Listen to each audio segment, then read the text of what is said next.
जय हिंद। कैसे हैं आप सभी? उम्मीद करता हूँ काफ़ी ज़्यादा अच्छे होंगे। आज के जो टॉपिक है ये मोस्ट अवेटेड टॉपिक्स है।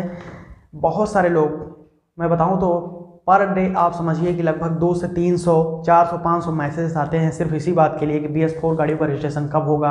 आपने बोला था जनवरी में होगा, फेब में होगा, लेकिन नहीं स्टार्ट हुआ है। तो इसके ऊपर आज मैं ताज़ा खबर आपको बता देता हूँ। वैसे तो मैं एक चीज़ यहीं पर क्लियर कर देना चाहता हूँ कि इस वीडियो में मैं ऐसा कोई भी चीज़ आपको नहीं बताने वाला हूँ। कोई स्पेसिफिक डेट्स भी अभी तक नहीं आई है, तो इसके बारे में और आपको डिटेल में इस वीडियो में आप बताता हूँ। ध्यान से सुनिएगा इस वीडियो को, प्लीज़ स्किप ना करिएगा, ठीक है।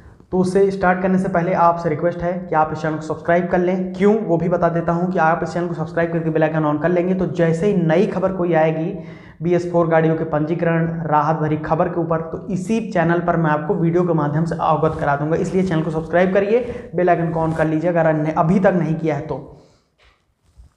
देखिए, प्रीवियस डेज में लगभग 6 महीने मैंने जो ताज़ा खबरें आई, सुप्रीम कोर्ट का जजमेंट आया, सुनवाई हुई, उसके बाद फिर से सुप्रीम कोर्ट ने अपने जजमेंट को पलटा, दिल्ली NCR के लिए जजमेंट आया, सभी मैंने आपको बताया हुआ है इसी चैनल पर। ड्राइविंग लाइसेंस प्लेलिस्ट में आपको वीडियोस मिल जाएंगी।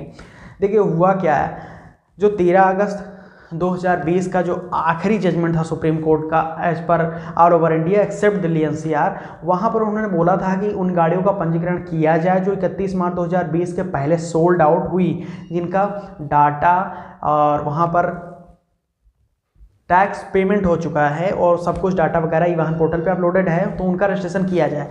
उसके बाद मैं खुद आपसे बताता हूँ कि मैं खुद RTO संबंध में कामकाज देखता हूँ, तो रजिस्ट्रेशन हुआ है। ऐसा नहीं है कि फर्स्ट स्टेज के रजिस्ट्रेशन नहीं हुआ, यानी कि पहली दफ़ा अक्टूबर मंथ में लगभग आप मान के चलिए कि लगभग 10 से 15 या 16 अक्टूबर, यानी कि 4 से 5 दिनों के लिए ही सिर्फ गाड़ियों के पंजीकरण किए गए थे। वो सभी RTO में हुए हैं, ये आपको अवगत करा देता हूं।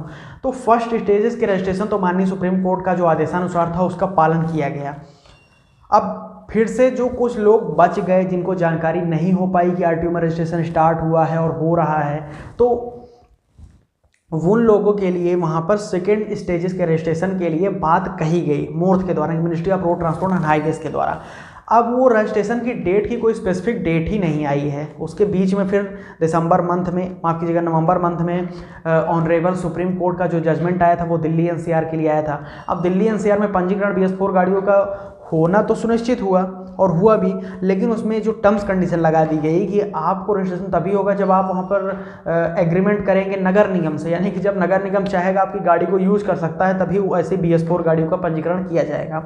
तो इससे बहुत ज़्यादा लोग वहाँ पर फायर हो गए। उनको अच्छा नहीं लगा कि हम क्यों वहाँ पर अपनी गाड़ी को अनुमति दें नगर निगम को यूज करने के लिए, या फिर दिल्ली पुलिस उसको यूज करे। तभी अगर आप समझौता करते हैं तभी आपके BS4 गाड़ी को पंजीकरण किया जाएगा। तो फिर से एक हफ्ते तो रजिस्ट्रेशन हुआ दिल्ली NCR में भी in the month of first week of December 2020।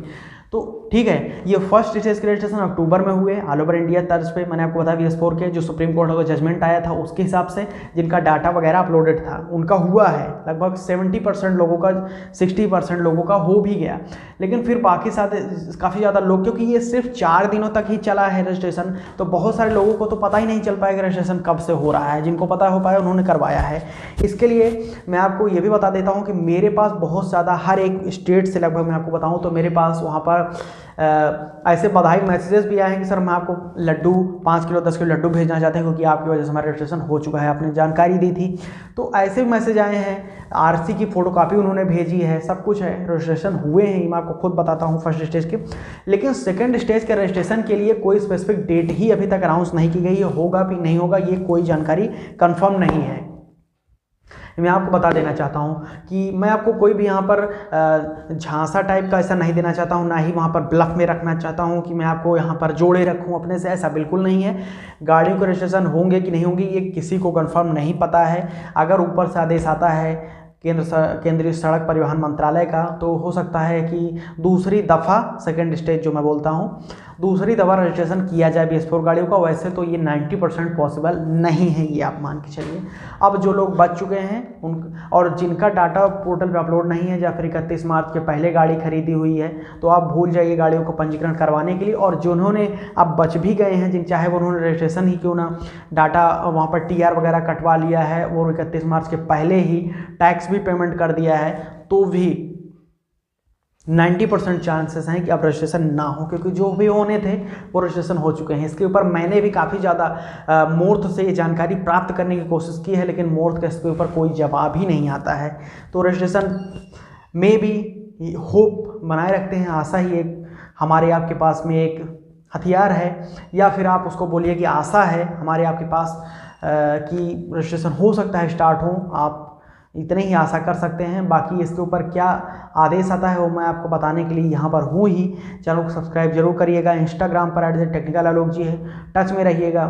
उसके अलावा मैंने आपको बताया ही है कि जितने भी लोग BS4 गाड़ियों से संबंध में जिनका पंजीकरण नहीं हुआ वो लोग एक ग्रुप बनाइए और ट्विटर का यूज़ करिए। सबसे ईजीएस्ट वे है अपनी कम्युनिकेशन को मोंथ तक पहुंचाने का, यानी कि सड़क परिवहन मंत्रालय तक पहुंचाने का। उसमें आप अपनी क्वायरीज लिखिए, BS4 गाड़ियों का रजिस्ट्रेशन आपका नहीं हुआ है, और अपनी प्रॉब्लम लिखिए। उसके अलावा उस ट्वीट को ट्वीट कर दीजिएगा और टैग 3 ट्विटर हैंडल को करिएगा, मूर्त इंडिया को, और परिवहन मिनिस्टर जो हैं नितिन गडकरी जी को, और उसके अलावा टेक्निकल आलोक जी यानी कि मुझे। तो इन 3 लोगों को आप टैग करके अपने ट्वीट ज़्यादा से ज़्यादा मात्रा में अगर टैग करेंगे मूर्त इंडिया और जो मिनिस्टर साहब हैं माननीय नितिन गडकरी जी को, उनको टैग करेंगे तो हो सकता है इसके ऊपर पुनर्विचार किया जाए। तो यही हमारे पास एक आखिरी ये वीडियो हो सकती है। इसके ऊपर मैं कोई बाद में वीडियो नहीं बनाऊंगा रजिस्ट्रेशन की, ना ही इस वीडियो में कोई आपको एक पर्टिकुलर डेट दे रहा हूँ कि इस डेट पर रजिस्ट्रेशन स्टार्ट होंगे, क्योंकि कोई भी डेट अभी तक आई ही नहीं है। तो मैं आप लोगों को क्या बताऊँ, इसीलिए मैं वीडियो भी नहीं बना रहा था इतने दिन तक। लेकिन आप लोगों की इतने ज़्यादा कमेंट्स आए, दबाव में ये मैं आपको जानकारी आज दे रहा हूँ। तो उम्मीद करता हूँ आप मेरी बात समझेंगे। मैं एक सिर्फ RTO एम्प्लॉय हूँ, तो RTO कि कामकाज देखने वाला आदमी ऐसा नहीं कि उसके हाथ में सारे रूल्स बनाना होता है। बिना मिनिस्ट्री के आदेश के, जजमेंट के, नोटिफिकेशन के कोई भी RTO कर्मी भी चाहे तो रजिस्ट्रेशन नहीं कर सकता है उन गाड़ियों का जो सुप्रीम कोर्ट ने बैन कर दिया है। तो यहाँ तक वीडियो देखने के लिए आपका बहुत बहुत आभार। उम्मीद करता हूँ कि आप लोग टच में रहेंगे और मुझसे जुड़े रहेंगे, तो मैं आपको जैसे कोई नई खबर आएगी तो अवगत जरूर कराऊंगा। बहुत बहुत धन्यवाद वीडियो देखने के लिए। जय हिंद, वंदे मातरम।